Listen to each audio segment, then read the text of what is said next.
Good morning, everybody. So, in the last class, we were talking about what is the basis for understanding the formation of different forms of compounds of cement inside the rotary kiln, which happens because of the very high temperature clinkering reactions. These reactions lead to a formation of different stoichiometries of compounds, which are not exact. They are just given these approximate nomenclatures like tricalcium silicate, dicalcium silicate, tricalcium aluminate and tetracalcium aluminoferrite.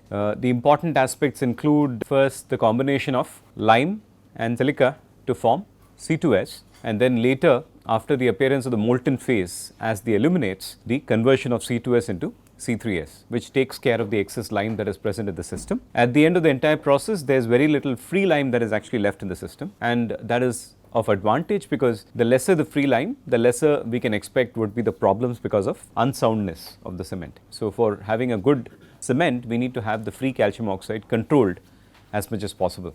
One more thing I talked about earlier was the fact that free magnesia or magnesium oxide also needs to be controlled to an extent that does not cause any expansion problems during the time period of setting. Okay. So, now moving forward, we were talking in the last class about different compounds and different oxides that are actually present in the cement and what is the approximate composition. We saw that cement is primarily composed of C3S these days because we want cements to gain strength at an early stage, and C3S is the one which really helps in improving the early age strengths. Okay. So, most of modern cement chemistry is based on C3S. We do not give that much importance to C2S because C2S, the reactions are fairly delayed and the strength gains with C2S happen very slowly. Of course, when we look at curing for 28 days, we can be reasonably assured that some of the C2S also has reacted. Okay. Amongst the aluminates, the C3A is something that reacts very early in the process, whereas the C4AF is something which may not react for a long period of time and possibly never at all. And that is primarily because the iron in the C4AF makes it highly insoluble, and because of the insoluble nature of C4AF, it does not initiate the reaction at all, and for a long time the C4AF may just remain unreacted in the system. Okay. So, anyway, moving forward, we saw earlier that we have nearly half of the cement is C3S, and probably about half of the C3S quantity is what we have in terms of C2S. Okay. C3A is about 6 to 12% and C4A is 6 to 8%, and I was telling you earlier that the total silicate content, take any cement, would be around 80%, and total aluminate content will be about 20% of the clinker. When we look at it in terms of the clinker, 80% would be silicates and 20% would be aluminates. Okay. Now, gypsum is about 4%, and as we discussed earlier, the additives that are added in the system as performance improvers like ground limestone or fly ash would amount to about 5% of the overall mass of the cement. Okay. All right. Now, let us look at the structures of these different compounds and what causes them to have differences in their reactivity. Okay. C3S, as I told you already, that it is probably the most important compound in modern cement because it is related to the early strength development that we desire in the cements. Okay. And we saw earlier the irregular structure of the C3S crystals, and this irregular structure is what causes C3S to have a high reactivity. Okay. Not just that, I will come to it in just a minute. The high reactivity also implies a high heat of hydration. That means when C3S reacts, it liberates a lot of heat. Okay. And that is one of the problems in modern cement, that modern cements release tremendous amount of heats upon hydration. Now, it is not easy to understand the crystal structure of C3S because there is no one crystal structure that it exhibits. Depending upon the impurities that are present in the system and the kind of heating processes that occur in the kiln followed by the cooling process, you can actually get multiple polymorphs of the C3S. Remember from your basic chemistry, polymorphs indicate different crystal forms of the same compound. Okay. For example, calcium carbonate is present as calcite or as baterite or as aragonite. All of them are calcium carbonate, but all these three have different crystal forms. Okay. So, those are polymorphs of calcium carbonate. Similar to that, C3S has various polymorphs. The issue with the polymorphs is that the reactivity does not differ as much as far as C3S is concerned. So, we do not really need to worry too much about controlling it. Of course, I am not going into the details of what the polymorphs are. This is something that you will be able to get much better understanding of from the reference books that I have suggested for this course. Now, Alite is the name given to impure C3S. We talked earlier that C3S is called Alite and C2S is called belite, right, and the names are indicating not a pure form of C3S and C2S, but an impure form.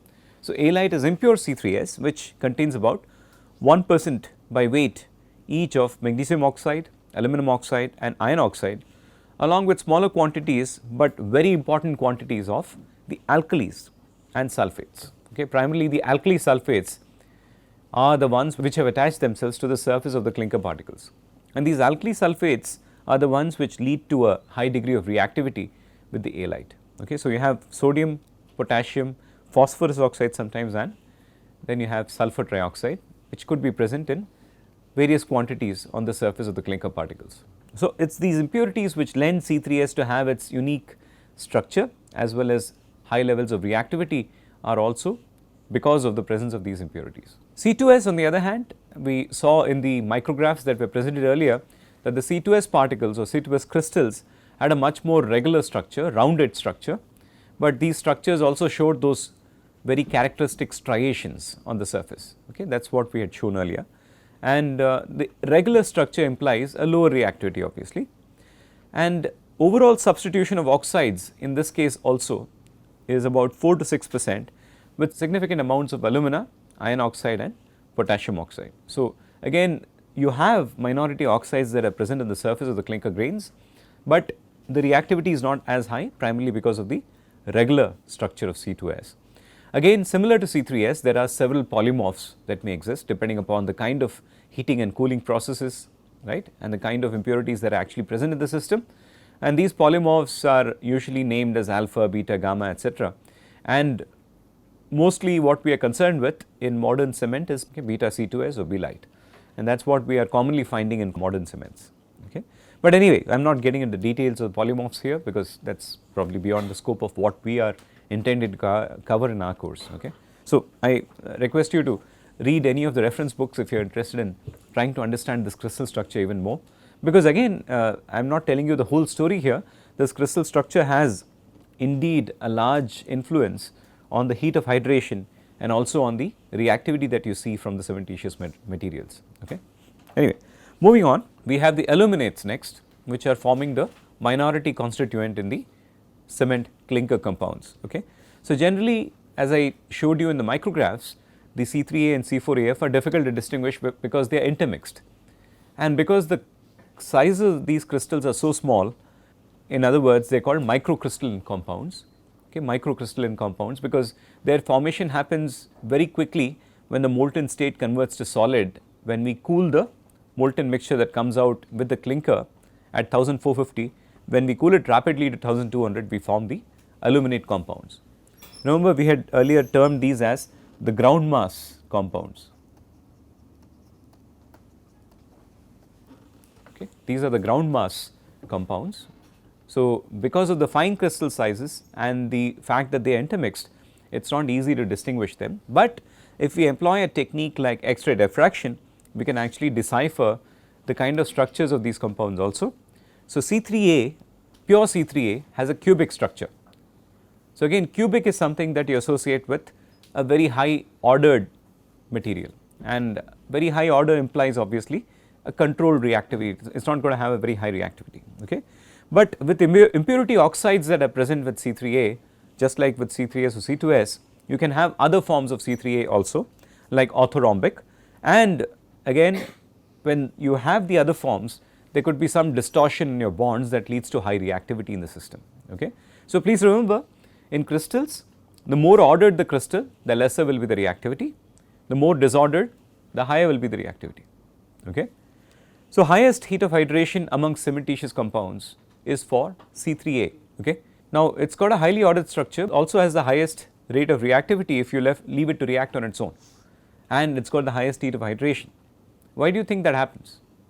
It is an ordered structure, but still it is highly reactive. Okay. We will talk later about reactivity obviously when we talk about cement chemistry, but one of the aspects that controls the rate at which the reaction progresses is how fast your aluminates or calcium from the C3A can come into solution to start reaction. And C3A turns out to be quite highly soluble because the crystal sizes are very small. Okay. So, solubility is high, because of which the reactivity is also high in spite of the ordered structure of C3A. Okay. So, C4AF on the other hand is not as reactive as C3A.